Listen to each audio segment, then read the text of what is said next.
And thank you everyone for attending this class this morning. So I'm going to welcome us, and then this is the first slide. So welcome to today's session. We're going to explore the versatile strategy of mixed methods research design. Mixed method it's an approach that intertwines qualitative insights with quantitative data. This methodology deepens our understanding and fosters multidisciplinary collaboration. And this is really essential for us to address different issues and contemporary phenomena.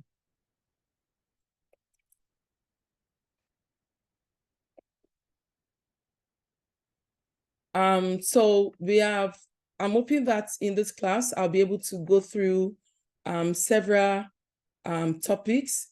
However, I would like us to have this in mind, that by the end of this course, we should be able to fully speak basically on what mixed methods is about, integrates the strengths of both qualitative and quantitative methods. And we should be able to speak about the various mixed methods assigned. I'll be speaking on just 3 of them: convergent, explanatory sequential, and exploratory sequential.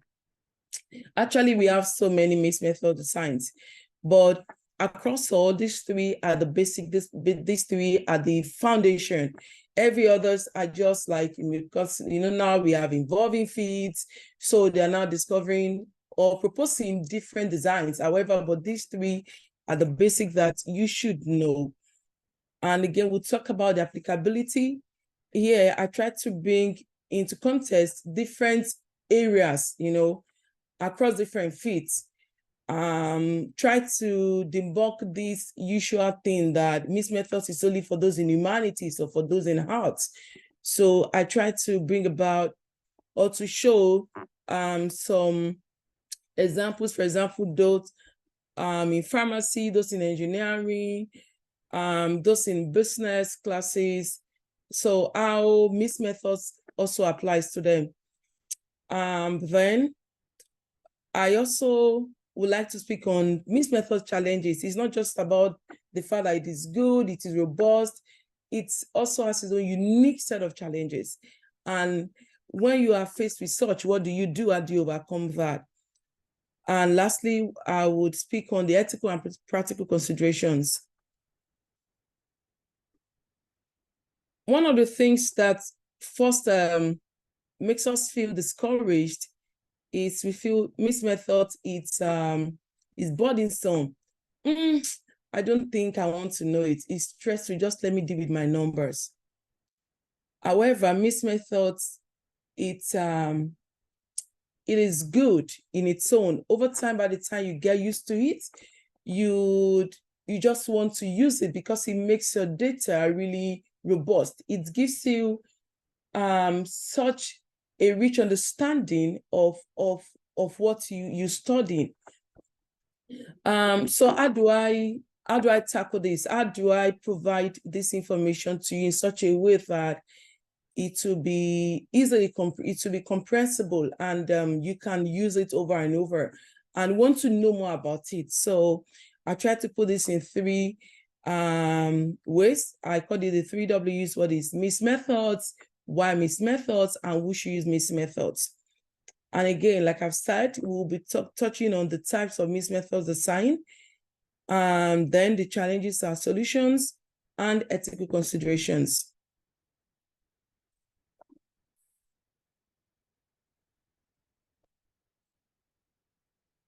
So mixed methods provide a balanced approach, combining the statistical power of quantitative research with the contextual depth of qualitative research, thus enabling a more comprehensive understanding of complex, multifaceted issues. So mixed methods, aside the numbers, it provides information why the numbers. Aside, I love drinking pineapple juice. Mixed methods, the qualitative part of it is why do you prefer pineapple juice over mango juice? So when you say you prefer, so you're talking of you feel good about it? Yes. So can you describe that feelings for us? Can you tell us how you feel whenever you drink pineapple juice? You see, you can't capture this in numbers. You can't say 2 out of 10. Yes, that is the number. But when you want to give it more contextual meaning, when you want to provide more richer perspective, when you want someone to tell you their thoughts, on an issue, it is best captured in their own words. And so qualitative provides us the opportunity to capture these words. So what we do is that we have the number, which is 2 of 10 or 6 of 10 prefers pineapple juice. And then of the 6, we then get in their own words why they prefer pineapple juice. So when you want to report to the funder, you want to tell the funder, well, for this next round of funding, I think that we should produce pineapple juice more than orange juice. Oh, why? Because in our last survey, we found that of every 10 drinkers, 6 strongly preferred, pineapple juice. And they mentioned that it was due to, it makes them feel very fulfilled. It makes them feel very good. It makes them feel very, So MISS methods provide rich information. Qualitative methods are the interviews, the focus groups, the textual analysis to explore complex phenomena. And quantitative methods are the numbers, they are numerical for measuring and hypothesis testing. MISS methods involves collecting and analyzing qualitative and quantitative data separately, and then integrate the findings. So this, I'm going to speak on this when we reach the design. MISS methods allow researchers to validate the results through triangulation, enhancing the findings' credibility and reliability.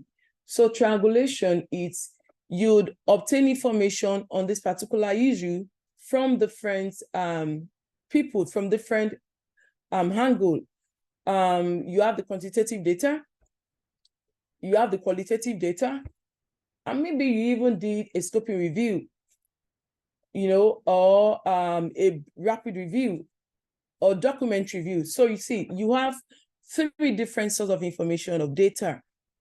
You have information from 3 different sources, rather. You put it together, that is triangulation.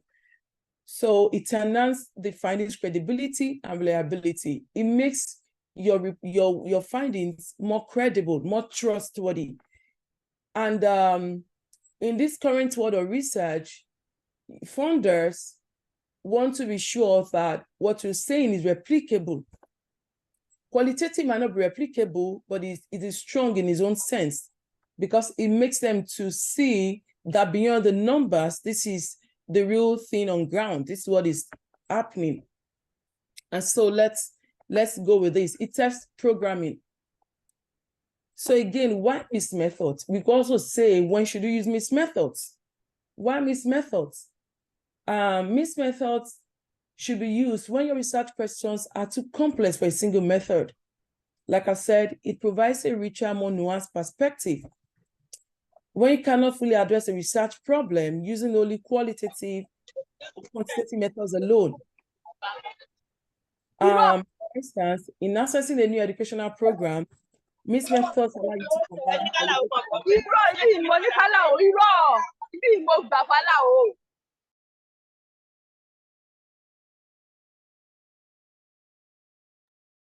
Please, ma, you can unmute yourself, ma.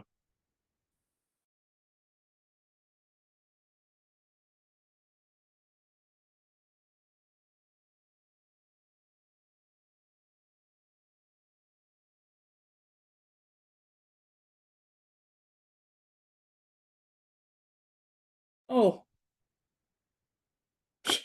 I kept talking. Sorry, let me go over that again. Why MISS methods? When your research questions are too complex for a single method, when you cannot fully address a research problem using only qualitative or quantitative methods alone. When your investigation demands a depth of understanding that single method research cannot provide. For example, let's talk about lived experiences. So we once did a study among street children in Lagos State. So of course, we've captured their age, gender, we've captured education level, we've captured current work, we've captured where they live. However, we want to know what makes you do what you do. What do I mean? Because so our qualitative was after the quantitative. So they talking of the sexual and reproductive health practices, you know, we found a lot of things. For example, those age 13-year-old girls already, you know, engaging in harmful practices, you know. So we had to go back to ask, and please tell us, why did you do this, you know, at this age? What makes you to, you know, to want to remain on the streets? You see, no number can capture that. And so they were telling us what happened, you know, their experiences, you know, their contextual, you know, in their own words, powerful words that you have to go back and listen to and see how you can put it together, write it in such a way that you will not tamper with the words, you know, or modify, you know, the words of the participants. So it helps you to provide a depth of understanding on a phenomenon. And again, mixed methods should be used when you need to corroborate findings or reconcile contradiction within your data. Mixed methods offer a framework for triangulation. I've spoken on that. So I'll be going to who should use mixed methods.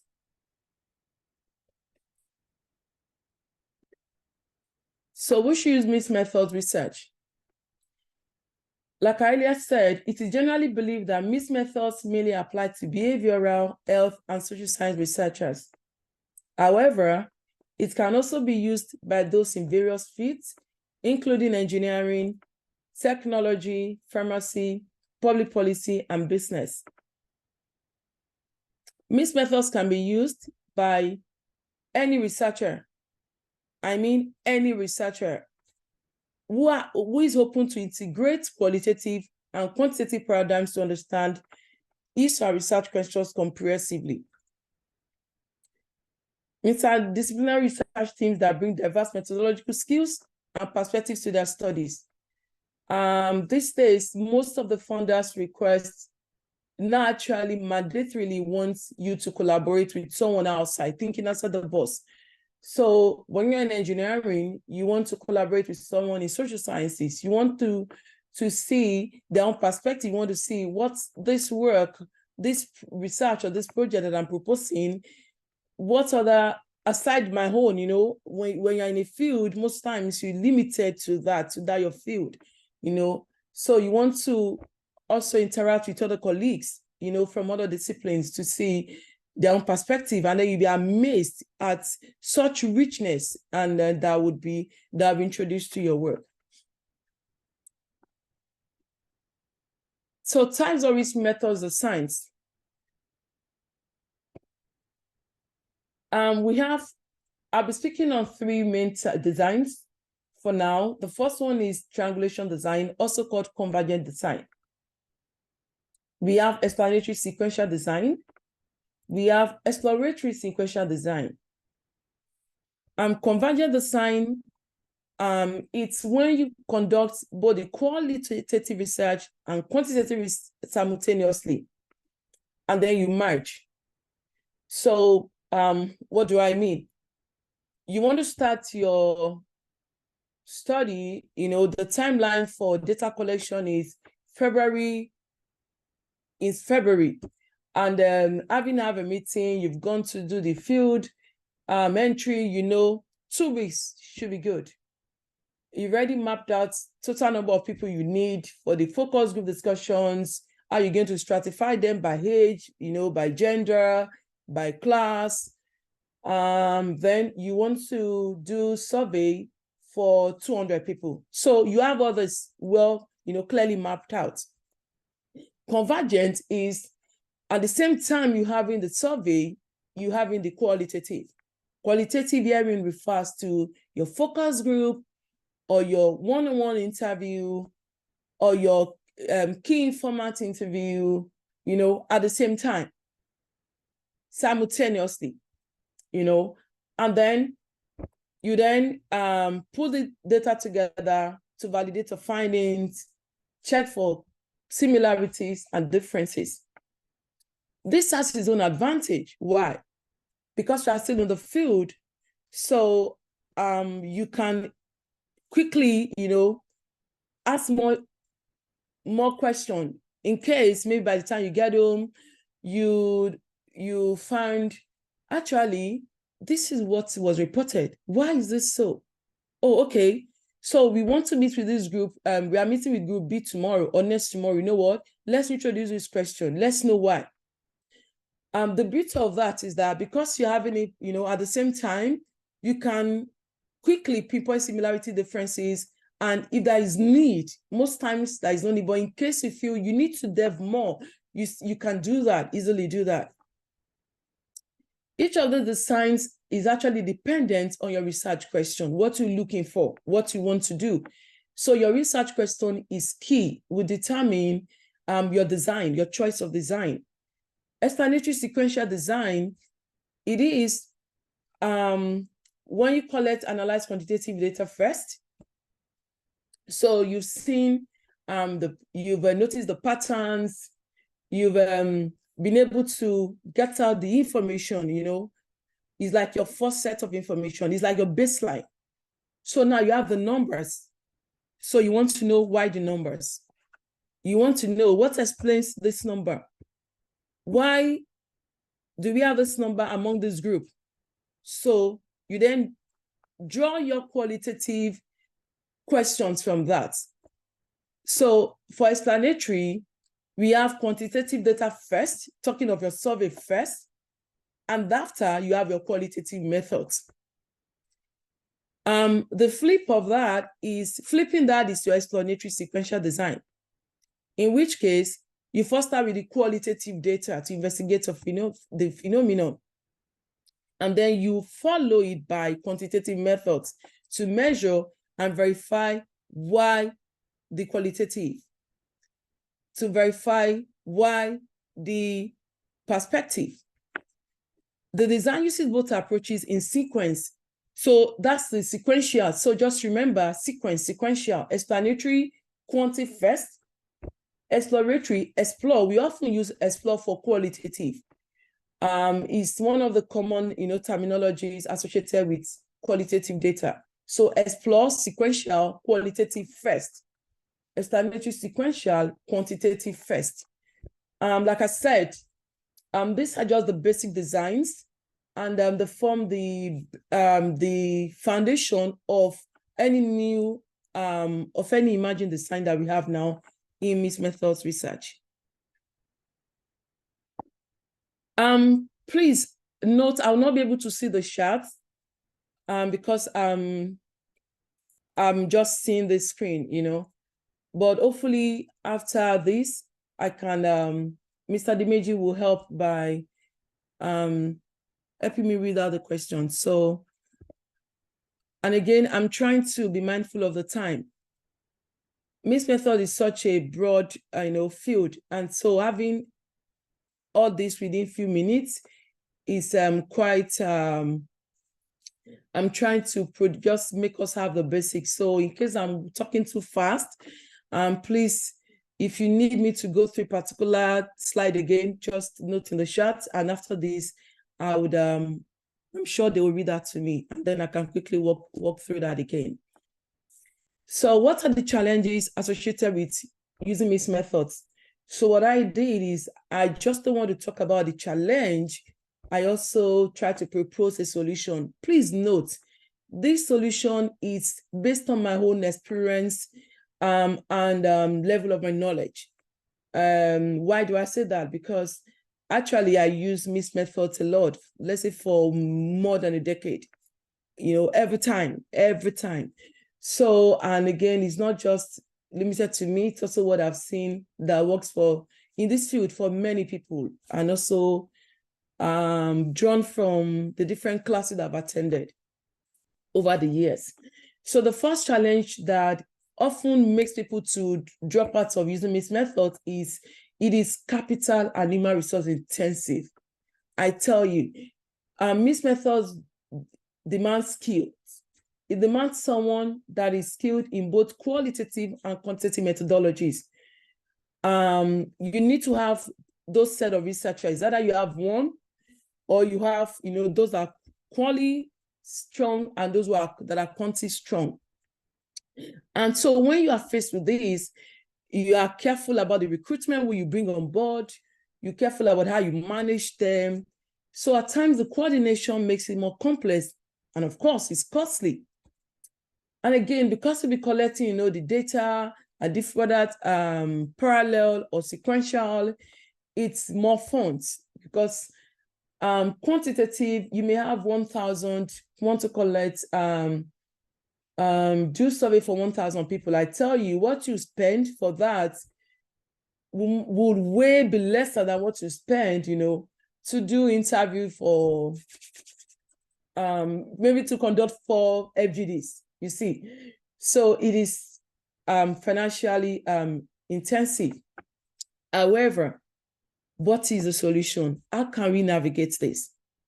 Develop a multidisciplinary team and provide interdisciplinary training to enhance versatility among team members. So at times you don't need to have someone that is very, very strong, in MIS method, and also very, very strong in quantitative. You can have them, you have the quantity team, you have the quality team. However, there's still some overlaps, maybe, of course, they won't do the interview for you, but they could do so someone doing the quantitative can be the note taker, you just need to train them so that they'll know how to take the notes. Because this is one of the key components, of quality data collection. So there's a way you can balance this. And again, justify the need for the added value of MIS methods to secure more funding or to explore more grant opportunities. Budget is really key. So when at the time you've decided you are doing the MIS methods part, please, what I do is that I first map out my work plan that speaks to all the activities of this research, and I have the budget for each of this. So I put this, and of course, we provide compelling reasons why you need that fund to your funder. And if sourcing this from your own pocket, then you need to justify really the need for MIS methods. The second challenge is data integration. This is also an area that is challenging and still remains challenging. This is because, of course, there are inherent differences in qualitative data and in quantitative data. This makes systematic comparison challenging. If you are not skilled, at times you become biased. At times you tend to favor a particular perspective, and so at times it becomes difficult to synthesize, other findings into a coherent conclusion. So over time, like I said, we actually have a school in Manitoba that is MIS method school. It's a big field in itself. So over the years, we've had a lot of applications that have been developed to handle this. One of them that I know that I'm familiar with is Masquerade.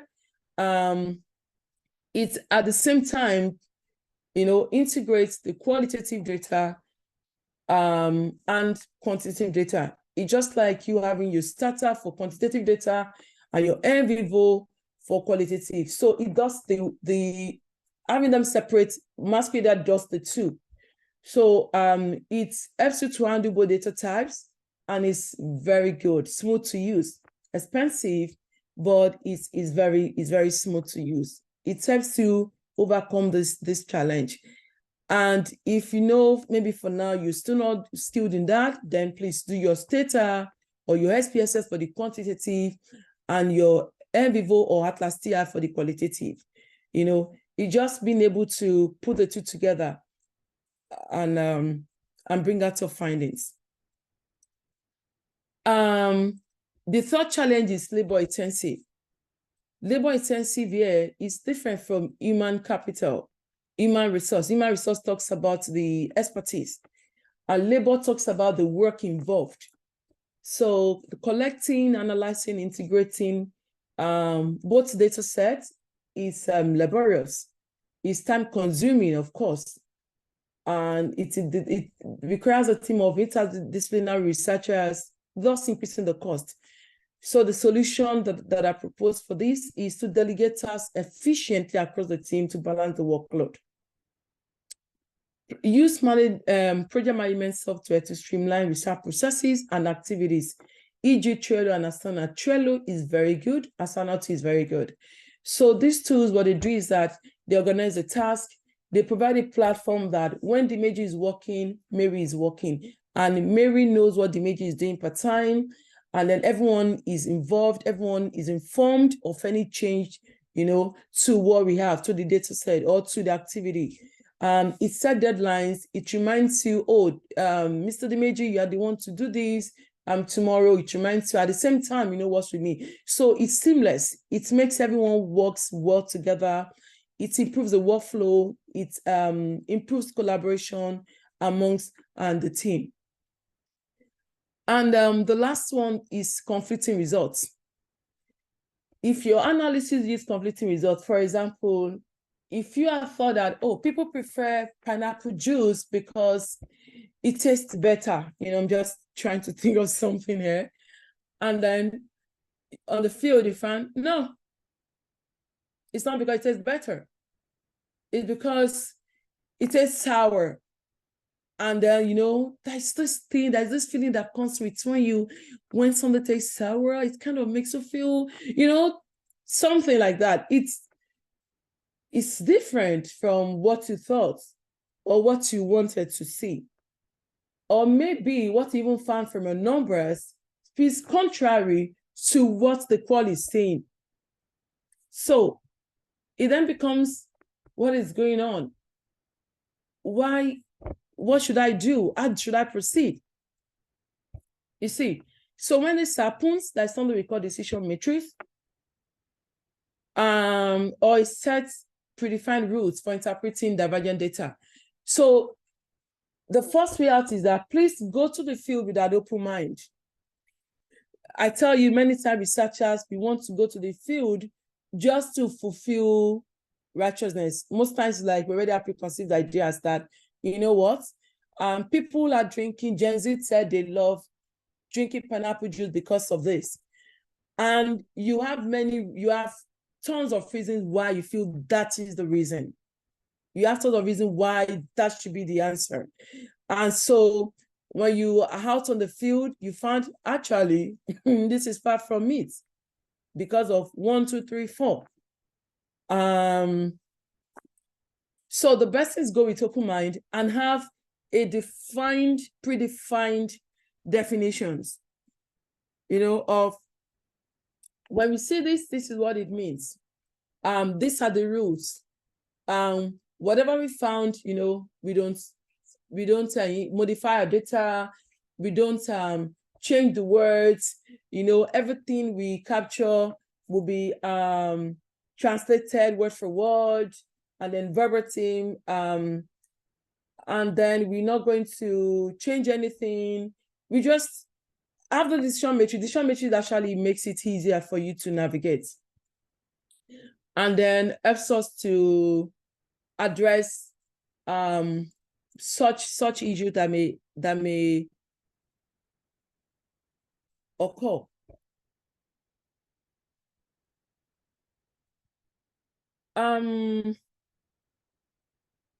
We have ethical considerations in these methods.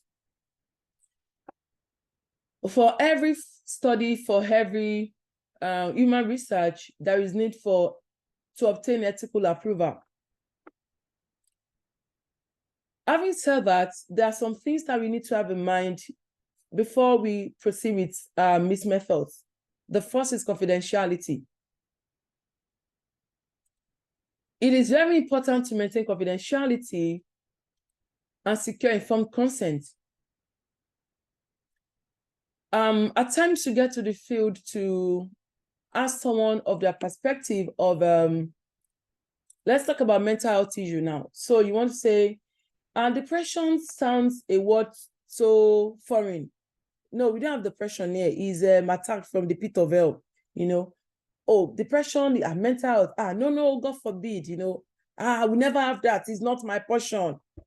And then you're just talking to a colleague or one of your students or a friend, you know, someone close to you. And, you know, or you're even in the field, someone you don't know, and they're just talking about, do you even know about depression? So when you hear depression, what does it mean to you? And the person just started, you know, crying. They'll be like, okay. And then the person started divulging things because you asked about depression, what is it to them? And then they are giving you what it means to them. Of course, when they're talking, they're going to speak about their experiences that makes them feel, oh, you know, they feel that they're getting depressed. And they're divulging, you know, information that you almost, you know, we've seen that. I've particularly have encountered that. You have to, no matter who the person is, you have to keep the information secured with yourself. You have to maintain confidentiality. And you need to respect the fact that when a participant gets to a point and they say, I don't want to speak anymore, or you feel that becoming emotional, at this point, it is beyond the data. You have to say, please, if you are no longer comfortable and you don't need to share, and that is fine, you know, and so it's about, you really need the data? But again, these are some of the ethical considerations you should have in mind. Confidentiality is not just about keeping the information to yourself, about not divulging it. It's also about respecting the participant to note that this is they're becoming very sensitive. And so you may want to pause. You may feel I'm going to come back, or you want to stop outrightly. I tell you, this is really one of the key things. And for now, for you, when you want to do mixed methods, some ethical bodies that I know now want you to spend a whole, in fact, I have like almost 3 pages only on how I'm going to maintain, ensure that the participants, you know, maintain their sensitivity level in a way that they don't spill too much, or they're still comfortable, or if they need help immediately, or you don't even bring back trauma. You see, so it's beyond confidentiality here. It's beyond just keeping the information to yourself or the privacy, but it's also recognizing the sensitivity of the issue being discussed and how to balance that. Also, resolving conflicting findings. Addressing ethical dilemmas when qualitative and quantitative results diverge by establishing clear guidelines on result prioritization and fair presentation. I think I spoke to this in the last slide. Integrity and respect. Uphold ethical research standards by carefully navigating challenges to preserve the integrity and importantly, or rather, most importantly, respect for the participants. Transparent reporting. Ensure that all findings, whether conflicting or complementary, are reported transparently to contribute to the study's credibility and ethical standing. This is very important. So the last part of this work, please kindly let me know if I should. I don't need to go through this. I'll just speak to maybe this first slide, and I hope that maybe this slide deck will be shared with all participants. So what I'm touching on next is just to bring it home. Bring it home. What do I mean by this? So it's mixed methods is not an humanities thing, or it's just those people in social sciences. So I just try to bring scenarios, case studies across different fields, you know, so that when you see this, you may want to go and read more about it.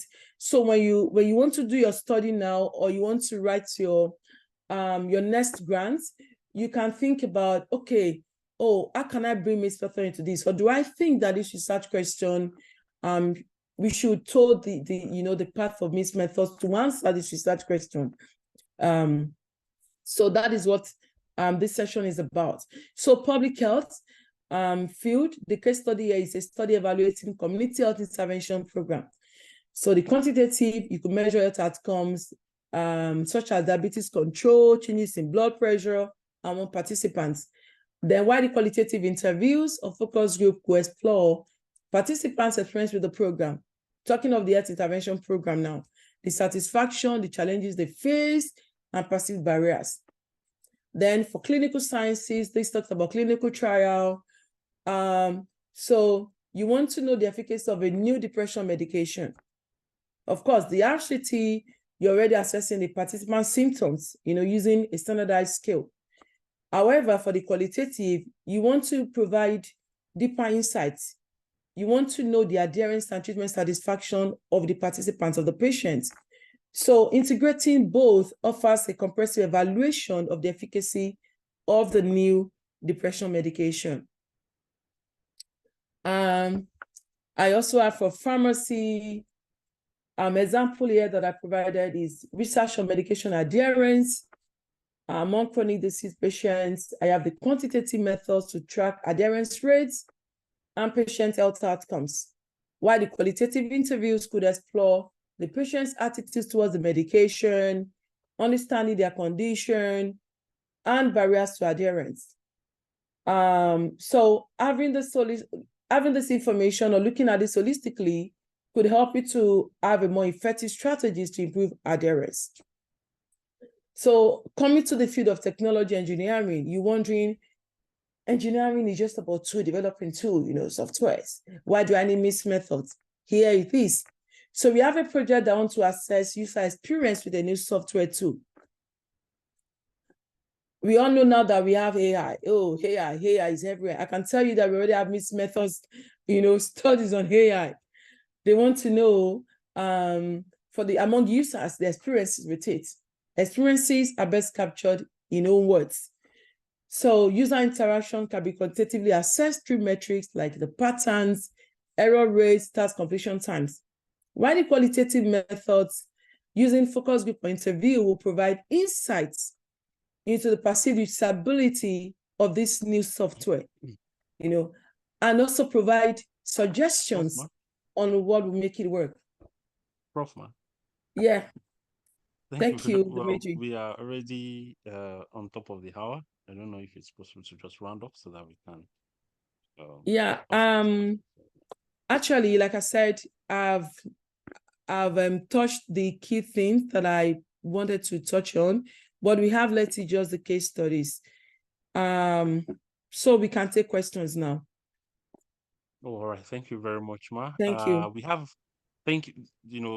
everyone would agree with me when I said that she knows this both in teaching and practice. And you'd see, the examples are so many, and we've been treated to some. So I'll just quickly, you have two questions. And the first one is, how do you measure or know when your research question is too complex? Say, for instance, just like we use maths to access quality objectives. I think we've already answered that in the lecture. And then I think the second one is from Oluwabusayo Idowu.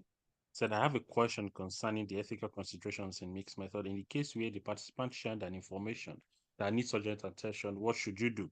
Should you ignore or try to help? For example, if you are asking a woman about postpartum depression, and you discover that the woman has postpartum depression, and he's planning to throw her baby away anytime soon, should you ignore or seek to help the woman at that time?